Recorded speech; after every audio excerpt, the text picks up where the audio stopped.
Welcome to the One Mission TV series, Healing Conversations. I'm your host, Ashley Hasiotis. Chances are, if you found your way to this TV series, you're on a healing journey. And whether you went through something traumatic or you witnessed something traumatic, my hope is that the people that I interview during this TV series helps you as you continue on your healing journey. As always, One Mission and I am here for you. Thanks for tuning in.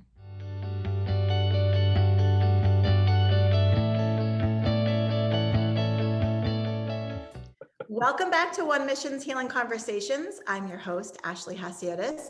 I am so excited to have with me today my friend Adam Bortolussi from Bortolussi Wealth Management. And today we're going to be talking about the toxicity of having a child endure cancer treatment. And we all know, because at least some of us have an adult in our lives, or maybe even a child, cancer treatment is very expensive. But before we dive into that, I just want you, Adam, to just tell us a little bit about what does a wealth manager do?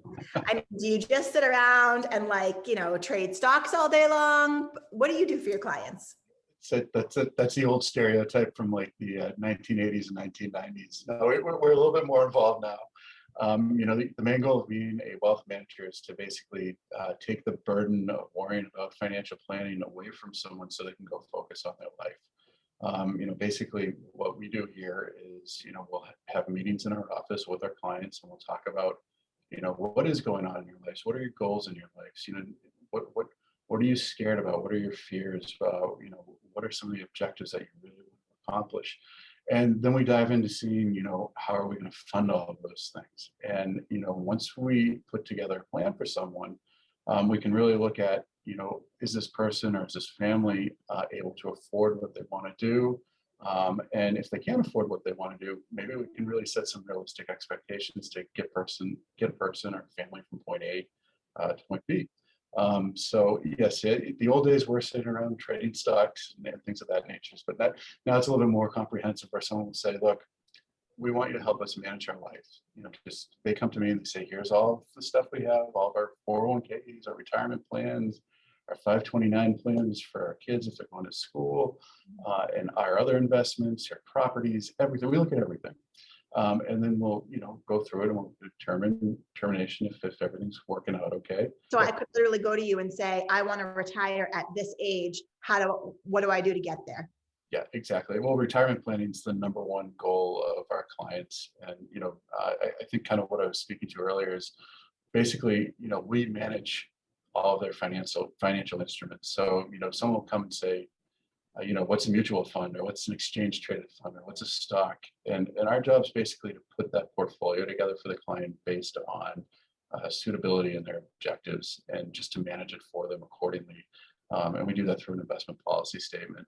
And, basically, the goal is to say, hey, look, do you have enough money to retire on or do you not have enough money to retire on? And, most of the time we find out that people have some lofty goals during retirement, and it's good to set the proper expectations because when you get there, a lot of clients who overestimated, their ability to fund retirement, they are shocked when they get there, and it's scary. It's kind of like what you were talking about, what we've talked about throughout the years of, when you have a traumatic event occur in your life, something like a child has to go on for cancer treatment, it changes everything.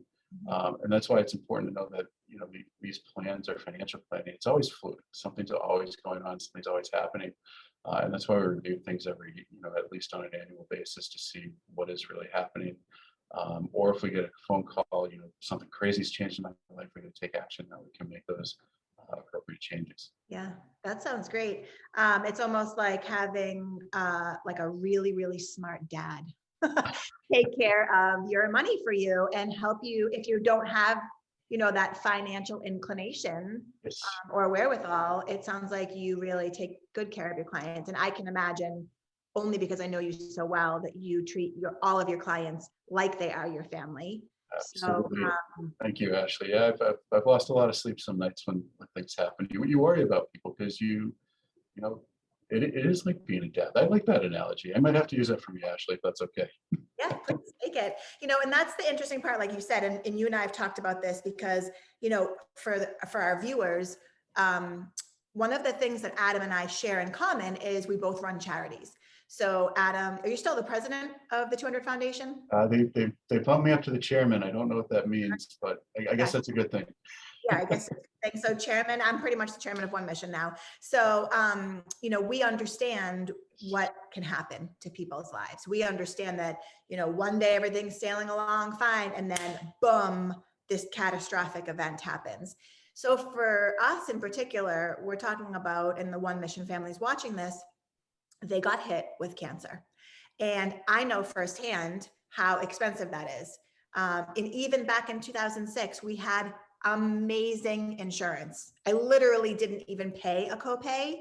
But at the end of Nicholas's treatment, Blue Cross Blue Shield sent us like an itemized inventory of everything that they paid for. So Nicholas was in the hospital for 188 straight days.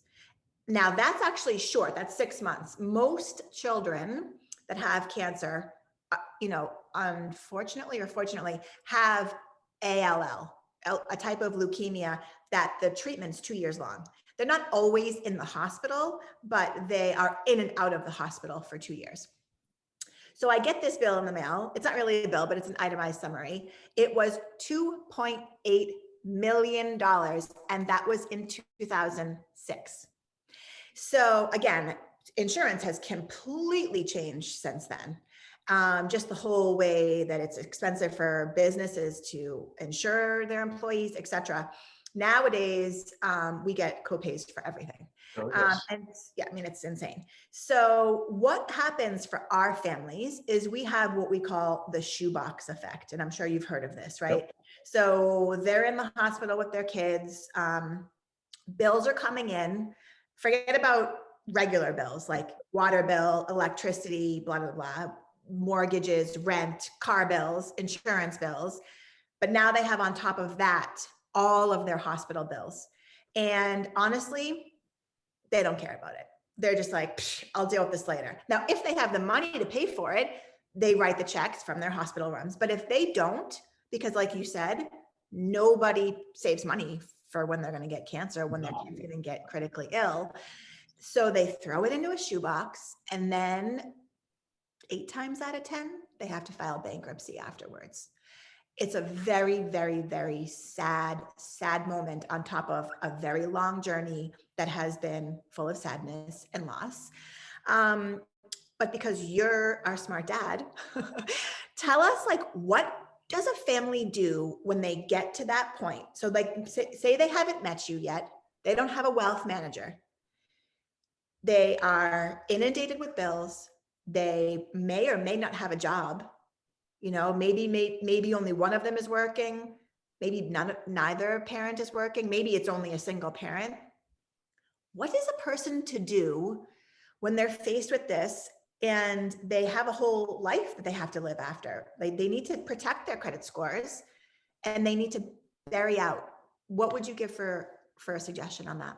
Yeah, so I think it's, there's a lot of approaches to this. I mean, obviously everything's individual based on what someone's going through. I mean, as you said, someone might have the money to pay for these things and someone may not.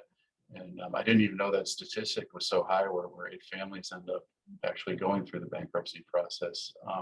I have a unique perspective to this because my family did go bankrupt. Not me personally, but my father did when I was a young kid. And it is a very traumatic experience for everybody involved in the family, parents or siblings or, the family as a whole. And I think, the first thing you have to do is just don't be in denial about it. You have to face it head on and get through it. One of the things that I love about what my dad did, instead of being upset about things, he went to action. He went to work right away. He picked up his pants and he just started working hard for his family because you have to be there to take care of everybody. I think a good example is a lot of families of this day and age, it's just not one child, it's more than one child.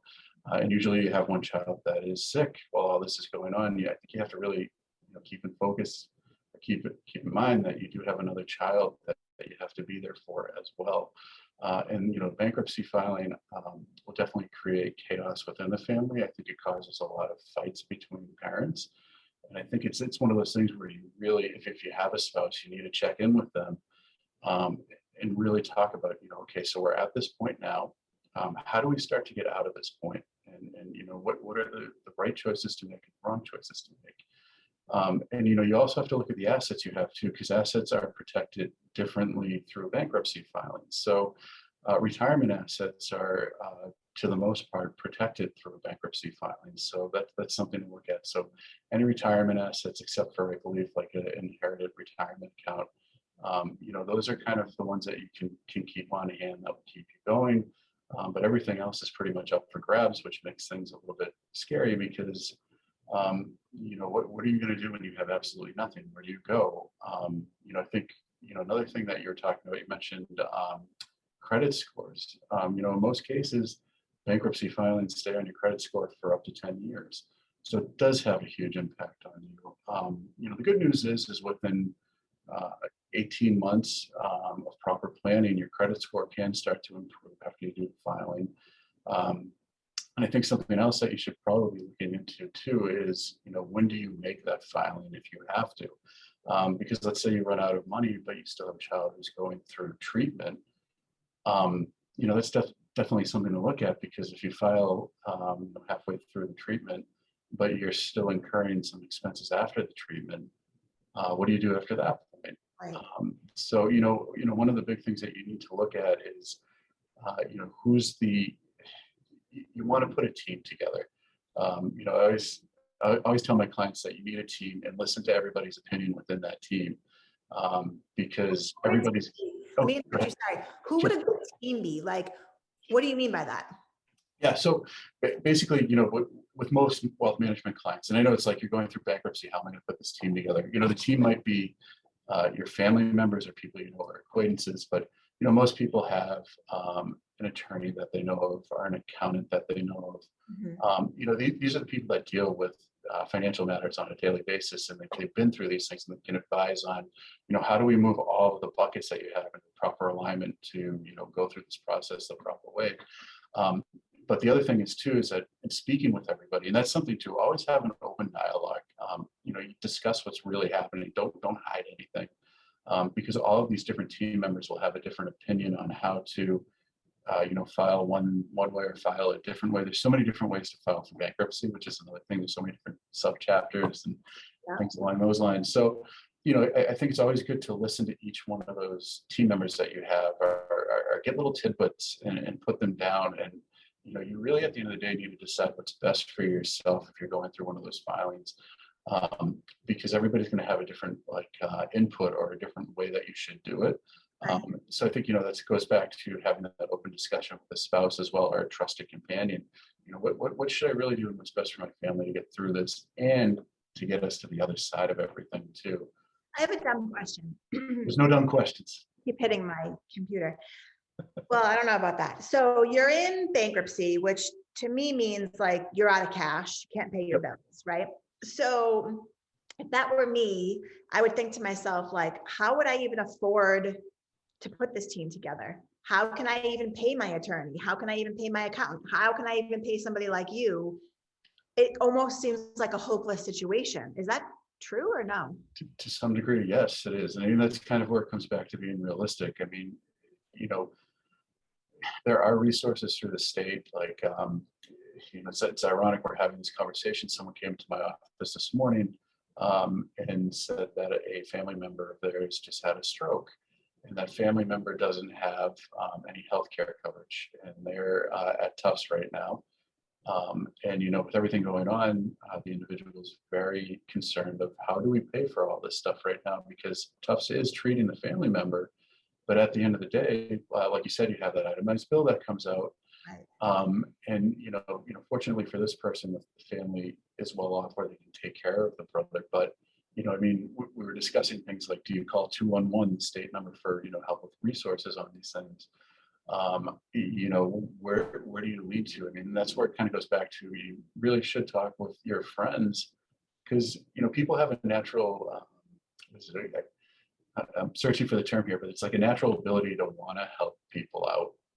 And that's why it's good to be open and let's, discuss things with your friends and say, look, I'm really in need of some help right now. And I know it's something my dad did because he did talk with his friends, and it was friends and family that did help us in the late 80s, early 90s, get out of those bad situations. And I guess the other thing I should add to that too but don't think of bankruptcy as being the end either. What do you mean by that? People get very depressed. It's a very depressing time, and you gotta, if there's anything you can tell you from my own experience going through it as a child, my father came out of it brilliantly, and he's done very well for himself. And I don't want people to think like, oh my God, this is catastrophic. Don't put yourself in a situation where you feel completely overwhelmed and depressed by it, because you will get through it. There is a bright side at the end of that tunnel. It's just a very it's a little bit of time during your life, but you will get through it. Well, I mean, I totally agree with you. And specifically for our families, it's not like they did anything wrong, No, right? they did nothing wrong. Right. Yeah, they took time off of work or lost their job because they wanted to be in the hospital with their child. And like we said, 0 people save a rainy day fund for when they get critically sick or their child gets critically sick. So this situation in particular is, it's important for these families to hear that you didn't do anything wrong. And this is not your fault per se. And just because you're filing bankruptcy doesn't mean that you're stupid. It doesn't mean that you even make bad choices. It just is a bad thing that's happened to you. And sometimes, by the way, and you can tell me if I'm wrong, sometimes it's actually a financial strategy to file bankruptcy. Can we talk about that? You're 100% right. It is, and that kind of gets back to when do we make that filing? Because obviously, like what I was saying earlier, is if you make the filing halfway through the treatment, you're still going to incur debt after that. So it's kind of like, when do we get to that point? And it's also one of the things that goes back to planning. What assets do I have? I mean, a lot of people, hopefully. Did do some form of retirement planning, whether it be through the 401k plan at work, or have an IRA, or have maybe an insurance policy that has some value behind it. I'm talking about life insurance. These are the things that if you have some of these vehicles that can't be attached to a bankruptcy filing, that will be beneficial to you. And another thing that people do is you might have equity in your home right now because home prices being so high. You can take equity out of your house to maybe avoid this a little bit longer. But there definitely are some strategies. It's very individual because someone might have enough money to get through maybe 100 days of treatment, but maybe they don't have enough money to get through 200 days of treatment. And that's why it's very unique. You just don't know. It's fluid, where you have to look at everything you have as a whole, and then discuss with those different people in your team. And if you don't have a team, maybe this video will be helpful too.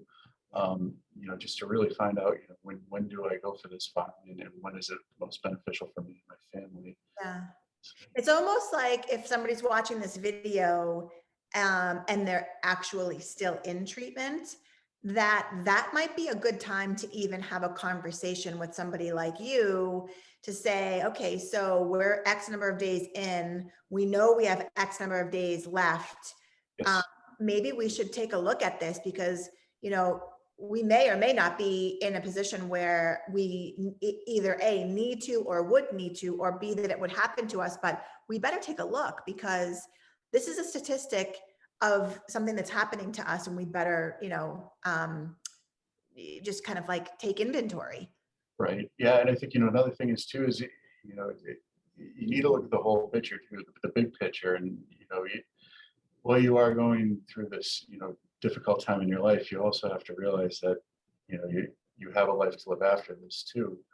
And, it might sound a little heartless for saying something like that, but you need to, make sure that at the end of the day that you're okay as well. A lot of people, take their own mental health and physical health, and it kind of just deteriorates when you're going through these things.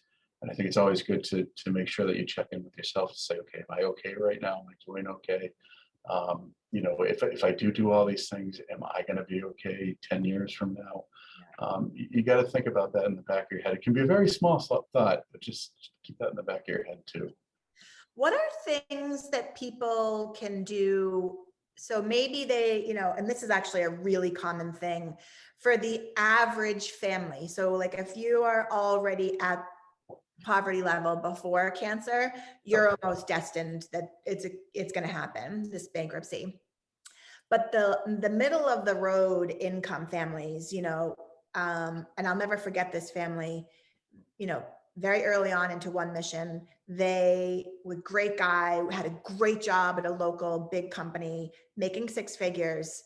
And even they had to file for bankruptcy because, and this is interesting, and not to be a political statement at all. Sure. But when you're living at a certain level of your life, because you're making a lot of money, your expenses are actually very, very high.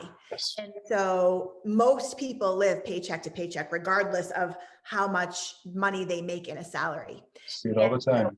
All the time, right? Yep. So those families are the type of families that very rarely ask for help, because Yes. it's the shame and the guilt associated with that is so intense that they literally isolate and just go into a dark hole.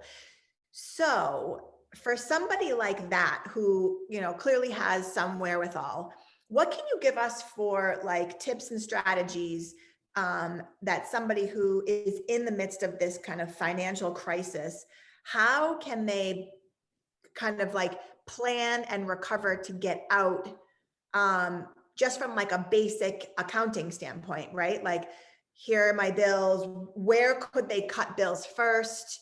How do you tackle a plan like that?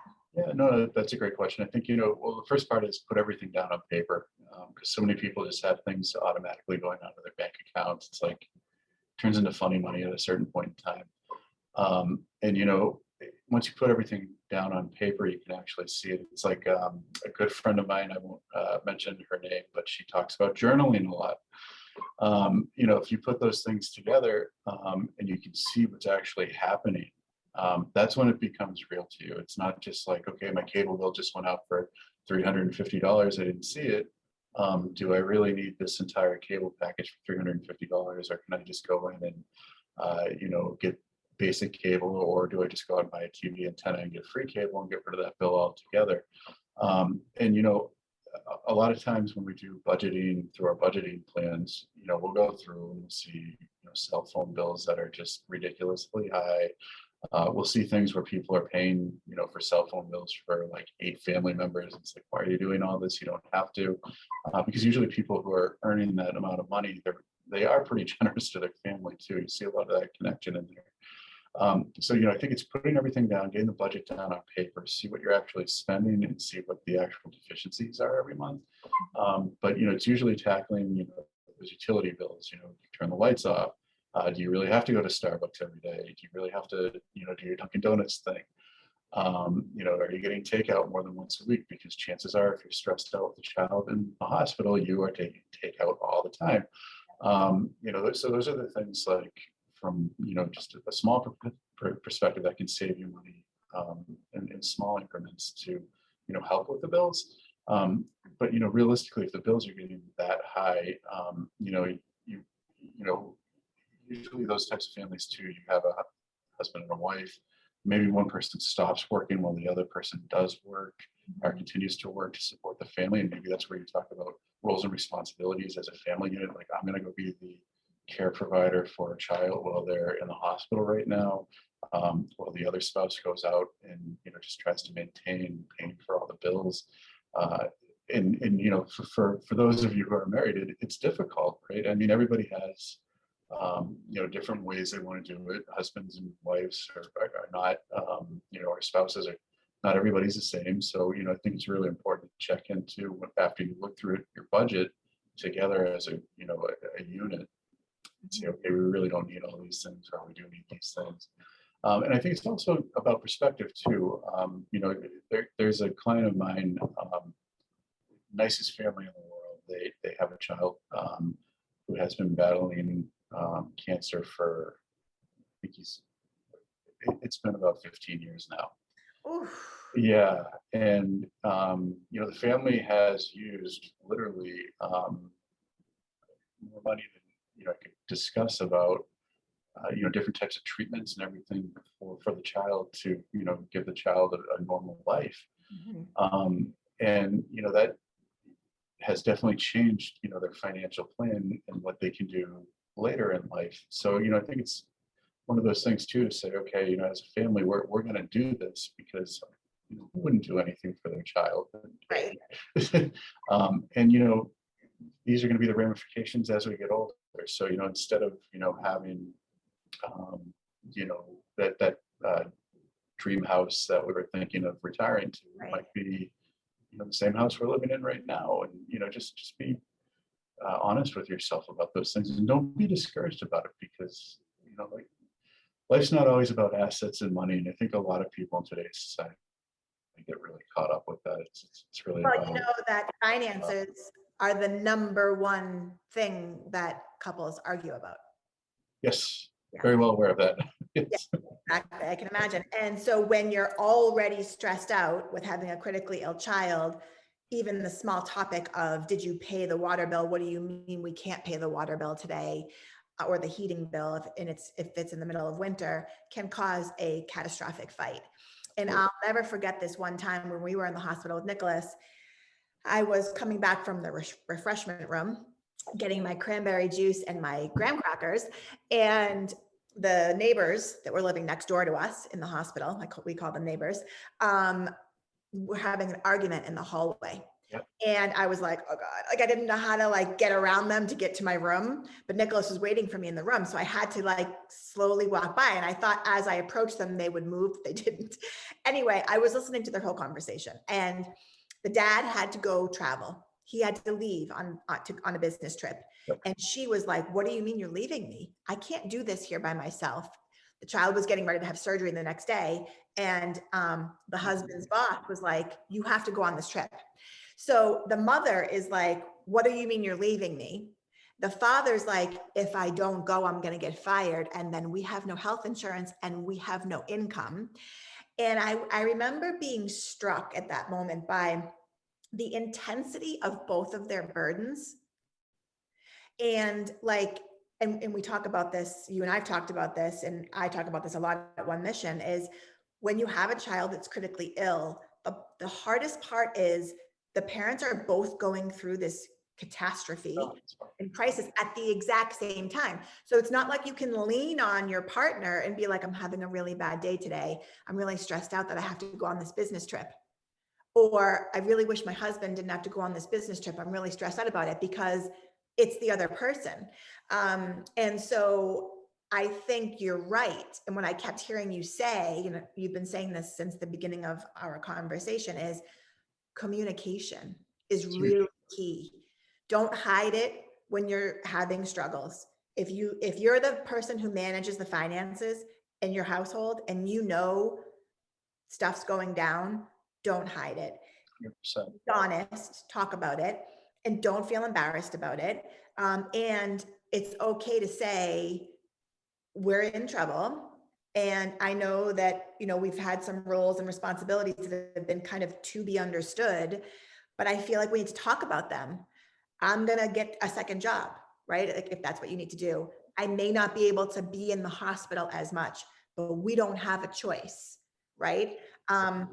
And the other mother and the mom, or whoever the primary caregiver, gets to say, I hear that, I see that, I really need you, but I understand the situation, right? But if you don't talk and you don't express what's really happening, you're carrying an extra burden that your partner doesn't know anything about. Yep. And that's causing huge stress, which stress between parents who don't have a sick child is bad for the kids. We know that. My husband and I fight, and my kids are like, what's wrong? What's happening? What's wrong? Right? It's So common everywhere, Ashley. it's happening everywhere. Thank you, COVID. Yes, I know. Darn COVID. So I think that's really important for people to hear that, right? Is to just ask for help and That's, to talk about what's happening.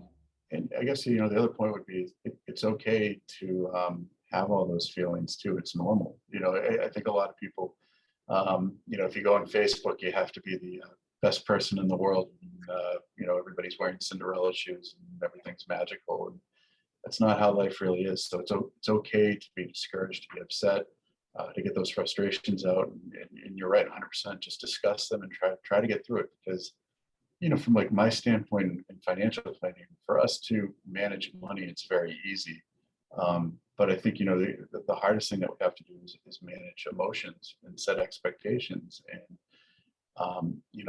getting back to having a child that's in treatment, I mean, it's totally about managing those emotions. And, you're having different, reports from doctors every day. So it's like, how do I even manage my expectations when I don't know what's happening? Right. So, it kind of reminds me of the time, I might be going on a tangent here, but you remember when my son was in the NICU when he was born. My wife and I, it was like two zombies going back and forth. We didn't know what was happening. And actually, it does go back to, getting your group of people, of trusted people together, because, I know for a fact I called you on the phone. I was calling everybody trying to figure out what is the best course of action for my child? How do I get, the best treatment I can? What do I do? And I had so much input from so many people, and it helped me make the decisions I had to get through that hard time in my life. And I think that's what a lot of people really, you need to focus on those things. Yeah.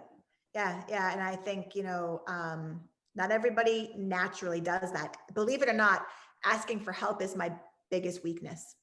Really? Swear to God, as open as I am about things, asking for help has been my biggest weakness. Yeah, it's hard, right? It's hard to admit that, someone who wants to, we all want to be strong at the end of the day, right? And, when you can't be, it's hard. It's hard.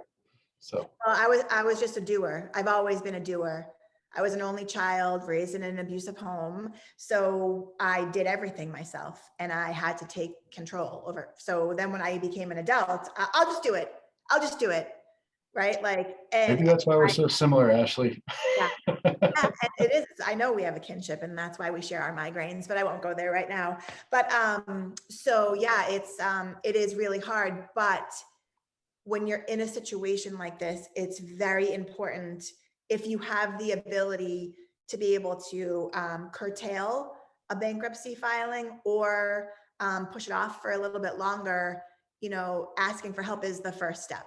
So if people wanted to get in touch with you, I mean, I'm putting you on the spot here, but is that something they could do?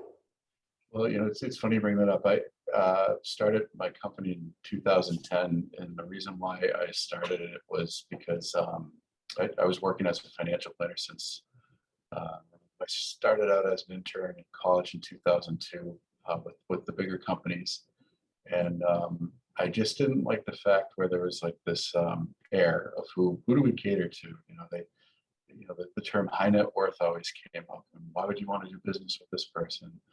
And having gone through the bankruptcy as a kid, I saw the power of helping people, and even through the foundation that I'm involved with, and seeing what has happened over at One Mission. You really want to empower people to help them. You want to help people from all walks of life. So my goal, working in what I do, is to help people. So I'm willing to talk with anyone. Actually, that. So if anyone has any questions, feel free to call me. Yeah, just look up my website if you want. It's Borto, BORTOWM.com. All my information's on there. Shoot me an email. That's the easiest way to get in touch with me. I do have two young kids, so it usually takes me a little bit to get back in touch, because there's one thing I want to do is spend all the time I can with them, because it goes by very, very quickly. And everyone keeps telling me that, so I'm not going to miss out on that. But I'm happy to have a discussion with anyone if it's helpful to them. Absolutely. Awesome. We really appreciate that. Is there anything else that you want to say to the viewers who are watching? Yeah, I think, if you're going through this right now, really, look at your budget. Don't get discouraged. look at all the resources you have. Look at if you have equity in your house, equity in insurance policies.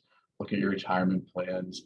The other thing is too is don't feel discouraged if you have a family member, a parent that might have some money to help you through all these things. Go ahead and reach out to them and ask for it. I mean, you'd be surprised how often the answer is yes, especially if you're going through something very difficult. So just don't lose hope.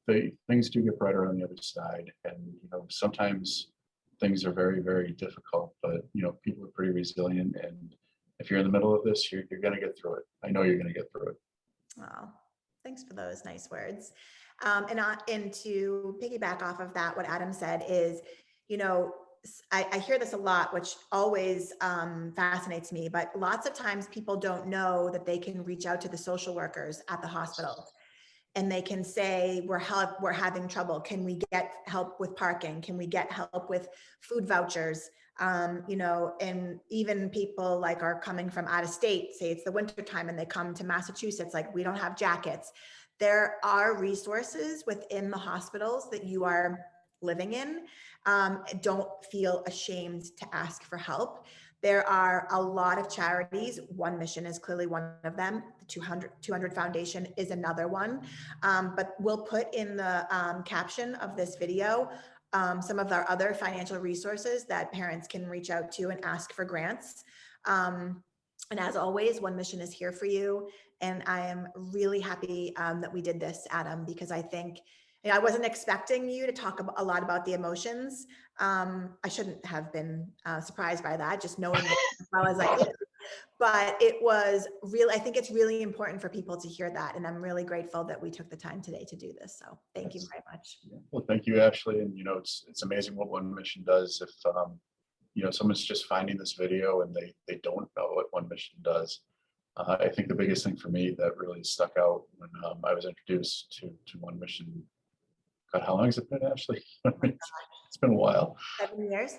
They're not doing research. They're really trying to get in there and help people. And, that's what it's all about. So check out what One Mission has going on their website, because there's a lot of great things. And, Ashley, congrats on, you changed it. You changed it. You made a big difference in everyone's life. It's awesome. Thanks. I'm still trying. Our this One Mission Healing Conversations is my new baby. It's under the Heart to Heart umbrella. And I'm happy that we're doing this. I'm happy that we're having these conversations. And, we have, dabbled in the financial help as well. We send out gift cards to families who are struggling. So if that is you, please reach out to us. We're here to help you. Awesome. So thank you, everybody. Thanks for tuning in. Really appreciate it. Thank you so much.